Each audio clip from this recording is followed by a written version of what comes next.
Hello guys, I hope you're all doing well. Today I'm coming back at you guys with another showcase style video, but instead of doing another vehicle, we're going to be diving into my new favourite gun for the medic class, and one of my overall favourites within the game. Today we're talking about the ZK-383, the new Tides of War weapon. But before I begin breaking this thing down, I'd like to introduce another idea with this series. I'd like you guys to let me know what you want to see me analyze in the next episode. As long as it's not on the support class, I'll do it. Gameplay in the background is part of a 64-4 match I had sitting around, so I hope it's alright. Okay, so first, as we did in the previous episode, we're going to find the optimal setup for this gun. Now, similarly to the AA we did in the previous episode, the ZK has an essential upgrade, which is the increased rate of fire. This increases the rate of fire from 514 to 720, which is absolutely insane. It's a 40% increase to rate of fire. Rate of fire is directly proportional to time to kill, so this is a flat out 40% faster kill time, assuming you hit your shots. Now, it's going to be a bit harder to do that, but, you can get used to it. It's a recoil pattern. Now, in order to equip this upgrade, you must take the fast ADS upgrade before it, which is also nice, giving a 33% faster ADS time. The first upgrade you pick definitely depends on the playstyle you intend on taking.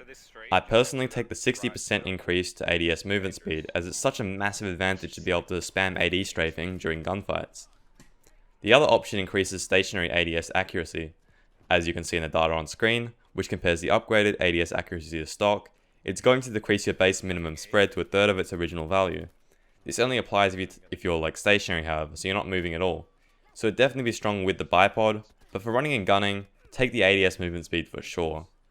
The last upgrade gives you a choice between a faster reload or a faster bullet velocity. The bullet velocity upgrade in the menu says it gives you a 10% faster bullet speed. However, I calculated a 13.13% faster bullet speed using that perk, given that the stock value is 495%, and the upgraded value is 560. I'm not sure whether this data is wrong or if DICE doesn't do much math, but either way, I'd take 13% faster bullets over the 15% faster reload any day. I find it to be fairly easy to play around any reload speed really, and I'm almost always ready for the next opponent before I complete it. So just having a 13% faster shot on every single time you click the mouse is just absolutely ridiculous.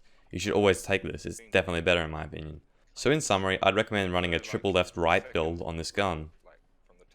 So where does this weapon lie among the medic's arsenal? Well, we'll begin by comparing it to the medic's previous best long-range weapon, which is the MP34. As you can see on screen, both weapons are identical up to 75 meters in terms of bullets to kill. However, even spec'd out for DPS, the MP34 is 50 to 100 milliseconds slower to kill at every range out to 75 meters. At that range, the difference is only 20 milliseconds as well, and it's still in the ZK's favor. It's also well outside of the medic's optimal engagement distance. Of course, all of these graphs are assuming that every shot is hit. Obviously, the MP34 has a lot less recoil and it's easy to control, but if you can get used to the ZK and you use the ZK at its kind of ideal ranges, which I'll talk about a bit later, then I'd recommend the ZK over the MP34. The other interesting contestant is the Swami. It shares the exact same damage drop-off model with the ZK, but it has a 70% slower bullet velocity, 7% faster rate of fire, 13.8% more horizontal recoil, and 80% more initial vertical recoil. I could list out stats forever, but I think you get the point. It's not worth taking the Swami for a 7% faster time to kill, when it's going to be so much harder to hit those shots. The Swami is better up close if you run the 981 RPM path, but you sacrifice a lot of the anti-recoil perks, and you sacrifice that 50 round drum mag. So honestly, the Swami is kind of in a weird place, where you either absolutely shred people up close, or you may as well just take the ZK. So basically, the ZK is king for now. Maybe so good that we'll get nerfed, I'm not sure. Now onto playstyle, there isn't really much to it. It's an SMG, it's got great hipfire, great ADS speed, great ADS strafe speed, and insane close range DPS. The only thing I'd keep in mind is that past 50 meters you'll need 7 bullets to down an enemy, and past 75 you'll need 8. I'd say most opponents can react before you hit those shots, so keep it inside 50. I think that's about it. This one was a lot more analytical than the previous video, and I'd like to thank Simping and Miffly for providing the stats. I probably butchered that name by the way. But I'd like to thank them for providing the stats so I can actually do the video like this and have a really informed perspective on how the guns actually perform rather than just going total feels over reels. I stream 5 days a week on my Twitch at Silk2G, so go through that a follow and check out the schedule if you want to.